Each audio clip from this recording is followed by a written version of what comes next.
சென்னையில் மனவளர்ச்சி குன்றிய மாணவி பாலியல் பலாத்காரம் செய்யப்பட்ட விவகாரத்தில் சேலம் மற்றும் திருவள்ளூர் மாவட்டங்களைச் சேர்ந்த மேலும் 2 பேர் கைது செய்யப்பட்டிருக்கிறார்கள். இதுகுறித்து கூடுதல் விவரங்களோடு இணைகிறார் எமது செய்தியாளர் கதிரவன். வணக்கம் கதிரவன், உங்களிடம் இருக்கும் தகவல்களை பகிர்ந்து கொள்ளுங்க.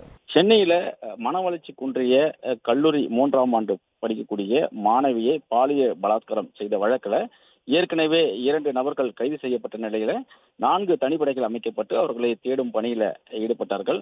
அந்த வகையில் தற்போது 2 நபர்கள் கைது செய்யப்பட்டிருக்கிறார்கள். திருவள்ளூரை சேர்ந்த மணி என்கிற சுப்பிரமணி என்ற கல்லூரி மாணவரும், அதே போல சேலத்தை சேர்ந்த கார்த்தி என்ற நபரும் கைது செய்யப்பட்டிருப்பதாக காவல்துறை சார்பாக தெரிவிக்கப்பட்டிருக்கிறது. ஏற்கனவே கல்லூரி மாணவர் நரேஷ் மற்றும் பள்ளி மாணவர் என 2 பேர் கைது செய்யப்பட்ட நிலையில் மேலும் 2 நபர்களை கைது செய்திருக்கிறார்கள். மணி திருவள்ளூரை சேர்ந்தவர் என்றும் சுலைமேட்டை வைத்து கைது செய்யப்பட்டிருப்பதாகவும், இருவரும் ஸ்னாப் சாட் மூலமாக கல்லூரி மாணவரிடம் பழகி பெரியமேடு மற்றும் வேப்பேரி போன்ற பகுதியில் உள்ள விடுதியில் வைத்து இந்த மாணவியை பாலியல் பலாத்காரம் ஈடுபட்டதாகவும் தெரிய வந்திருக்கிறது. இருவரிடம் ரகசிய இடத்தில் வைத்து விசாரணைகள் மேற்கொள்ளப்பட்டதாக தெரிய வந்திருக்கிறது. கார்த்திக் சேலத்தை சேர்ந்தவர் என்றும் சேலத்தில் சென்று கைது செய்யப்பட்டிருப்பதாகவும் காவல்துறை சார்பாக தெரிவிக்கப்பட்டிருக்கிறது.